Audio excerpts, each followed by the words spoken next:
Bertemu kembali. Kapolres Metro Jakarta Selatan Kombes Ade Rahmat Itnal membantah terlibat dan menerima uang 400 juta rupiah dalam kasus dugaan pemerasan terhadap tersangka pembunuhan berinisial AN oleh mantan Kasat Reskrim Polres Jakarta Selatan AKBP Bintoro. Ade Rahmat membantah pernyataan kuasa hukum korban pemerasan yang menyebut ia menerima uang 400 juta rupiah agar kasus dengan tersangka AN dapat dihentikan. Ade menjelaskan dirinya tidak bisa membantu soal kasus yang melibatkan nyawa seseorang. Ia mengklaim menolak uang 400 juta rupiah itu yang ditawarkan tersangka pembunuhan.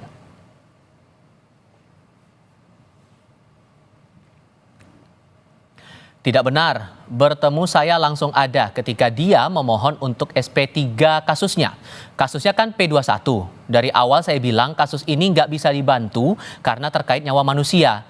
Saya nggak bisa bantu apa-apa. Berapapun uangmu saya tidak bisa bantu, kata Kapolres Metro Jakarta Selatan, Kombes Ade Rahmat Itnal seperti yang kami kutip dari Kompas.com.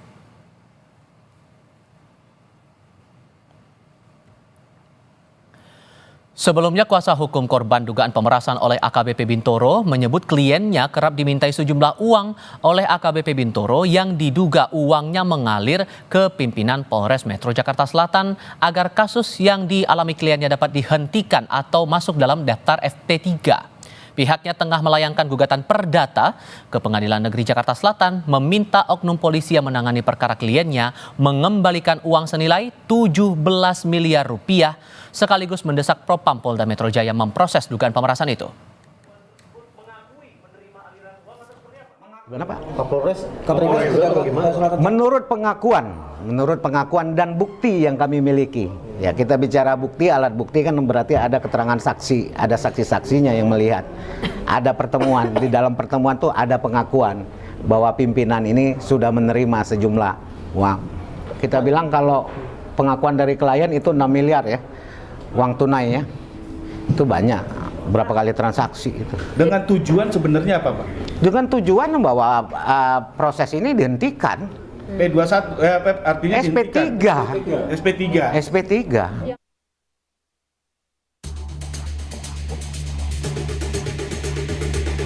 Mantan Kasat Reskrim Polres Metro Jakarta Selatan AKBP Bintoro telah dimutasi dari jabatannya buntut dugaan pemerasan terhadap 2 tersangka pelaku pembunuhan. Selain Bintoro, ada 3 anggota lainnya yang telah dilakukan penempatan khusus terkait dugaan pemerasan ini. Kabid Propam Polda Metro Jaya Kombes Rajo Alriyadi Harahap menyebut sidang kode etik akan segera dilakukan pada Bintoro dan 3 anggota lainnya. Dugaan pelanggaran kode etik terhadap AKBP B dan kawan-kawan.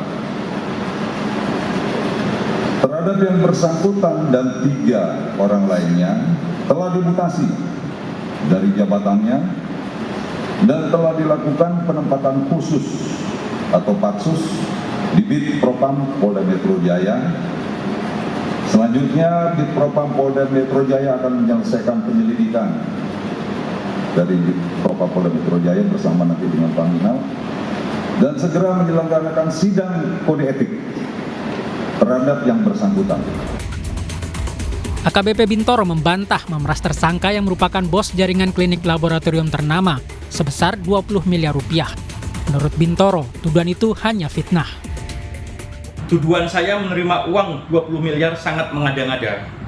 Saya membuka diri dengan sangat transparan untuk dilakukan pengecekan terhadap percakapan handphone saya, keterkaitan dengan ada tidaknya hubungan saya dengan saudara AN, karena selama ini saya tidak pernah berkomunikasi secara langsung dengan yang bersangkutan. Saya juga telah memberikan data seluruh rekening koran dari bank saya yang saya miliki. Jika diperlukan nomor rekening istri saya dan anak-anak saya siap untuk dilakukan pemeriksaan. Hari ini saya juga bermohon kiranya dilakukan penggeledahan di rumah saya, di kediaman saya, untuk mencari tahu apakah ada uang miliaran rupiah yang dituduhkan kepada saya.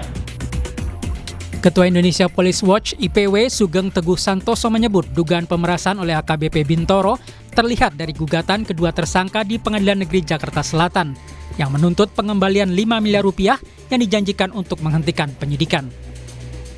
Dari gugatan ini terlihat bahwa ada satu peristiwa di mana penggugat menuntut pengembalian uang. Uang tersebut terkait dengan janji dari AKBP Bintoro yang waktu itu dalam jabatannya sebagai Kasat Reskrim untuk menghentikan kasus atas 2 pelaku pembunuhan, ya, diduga sebagai pelaku pembunuhan terhadap seorang wanita. Kemudian kami dalami, awalnya informasi yang didapat 20M, tapi setelah kami dalami berdasarkan informasi dari pihak yang berwenang dalam hal ini dari internal kepolisian, hanya sekitar 5M, ya, 5 miliar. Sebelumnya pada April 2024 lalu, seorang remaja tewas diduga akibat dicekoki narkoba hingga overdosis dan menjadi korban kekerasan seksual saat bersama para tersangka di sebuah hotel di kawasan Senopati, Jakarta Selatan. Dugaan pemerasan oleh AKBP Bintoro terungkap setelah digugat secara perdata oleh kedua tersangka dengan tuntutan mengembalikan uang dan barang senilai 5 miliar rupiah. Tim Liputan Kompas TV. Polda Metro Jaya menyatakan akan mengusut tuntas kasus dugaan pemerasan yang dilakukan mantan Kasat Reskrim Polres Metro Jakarta Selatan AKBP Bintoro. Yang terbaru, Kapolres Metro Jakarta Selatan Kombes Ade Rahmat Itnal membantah terlibat sekaligus menerima uang 400 juta rupiah dalam perkara pemerasan itu. Lalu sejauh mana transparansi pengusutan kasusnya dan bagaimana Kompolnas akan mengawal hingga tuntas? Kami akan bahas bersama anggota Komisi Kepolisian Nasional atau Kompolnas, Gufron Mabruri. Assalamualaikum Pak Gufron, selamat sore, apa kabar? Selamat sore, Assalamualaikum. Kabar Waalaikumsalam baik, warahmatullahi wabarakatuh. Ini kan sudah ada pandangan berbeda dari korban merasa diperas, tapi di sisi lain dari pihak kepolisian membantah itu. Mana yang benar sebetulnya? Ya, saya kira ya itu bagian dari hal yang nanti harus dibuktikan dalam proses pemeriksaan sampai kemudian nanti sidang etik digelar ya oleh Propam. Menurut saya itu sangat penting. Nanti di situ semuanya akan akan diuji secara terbuka ya, duduk perkaranya seperti apa secara terang benderang ya, sehingga persoalan-persoalan laporan yang bahwa dugaan terjadi pemerasan yang dilakukan oleh terduga, saya kira akan terungkap secara tuntas di situ gitu loh. Ya, adanya bantahan dari para terduga tentu saja itu sesuatu yang harus dihormati, tinggal nanti dibuktikan dalam proses hukum yang dilakukan oleh Propam. Tapi sejauh ini alasan yang disampaikan Kapolres Jaksel membantah terima uang itu sudah cukup atau mungkin ada alasan lain yang rasanya kurang rasional menurut Kompolnas? Ya, itu kan informasi ya, bantahan informasi yang disampaikan oleh oleh kuasa hukum ya, bahwa ada pengakuan, kemudian juga pengakuannya hal tersebut juga didukung oleh bukti ya, kemudian juga ada bantahan dari yang bersangkutan. Saya kira itu bagian dari informasi yang harus ditindaklanjuti oleh Propam, karena prinsipnya kan kasus ini harus diungkap secara tuntas ya, nggak boleh ada yang ditutup-tutupi, dan prinsipnya siapapun yang diduga terlibat dalam kasus dugaan pemerasan ini saya kira harus diproses secara hukum sesuai dengan aturan hukum yang berlaku. Itu prinsipnya. Jadi menurut saya semua informasi yang berkembang, yang muncul di publik, termasuk dugaan-dugaan penerimaan tadi, saya kira harus ditindaklanjuti oleh Propam ya, untuk memastikan bahwa memang proses penanganannya harus benar-benar akuntabel ya. Siapapun anggota yang diduga terlibat dalam kasus ini harus proses hukum sesuai dengan aturan hukum yang berlaku. Saya kira ini sejauh ini Kompolnas sudah mengklarifikasi pihak mana saja Pak untuk mengusut perkara ini?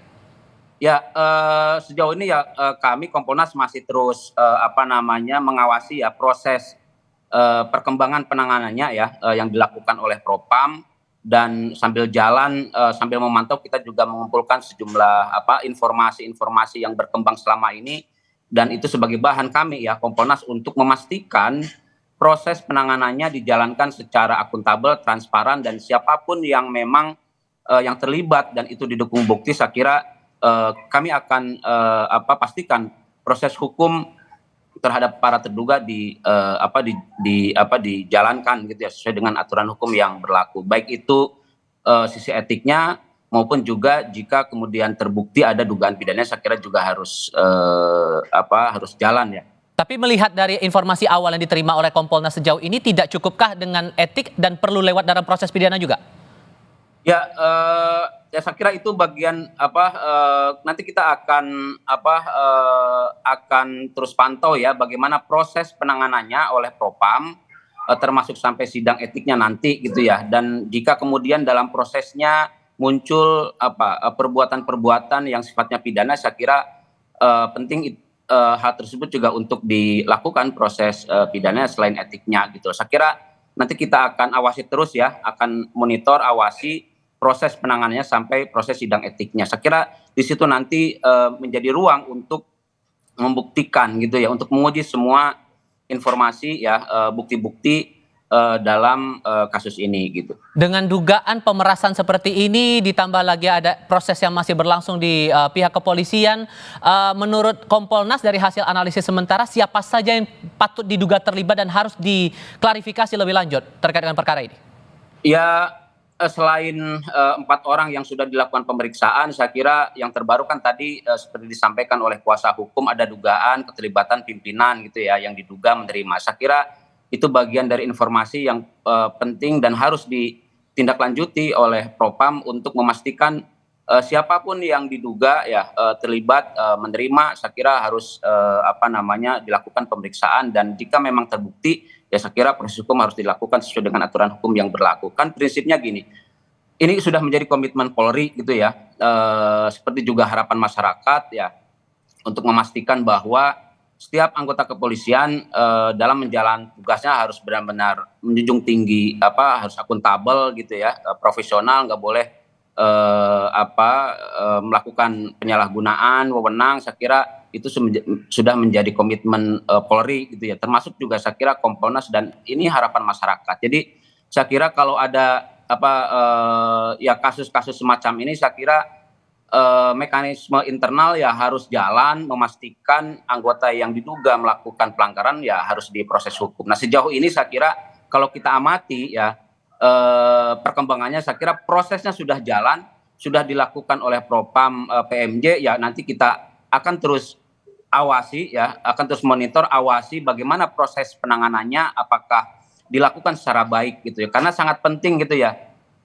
Jika prosesnya dilakukan secara baik, saya kira juga hasilnya baik. Nah, oleh karena itu saya kira sangat penting kita akan terus mengawasi gitu ya. Tapi begini, kalau kemudian Anda menilai ada kemungkinan bahwa ini masuk ke ranah pidana, menurut Anda apakah ranah etik dan ranah pidana ini bisa berjalan bersamaan atau harus menunggu proses etik di Propam dulu nih? Ya, prinsipnya kan sebenarnya kan bisa ya, dua-duanya berjalan secara paralel gitu ya.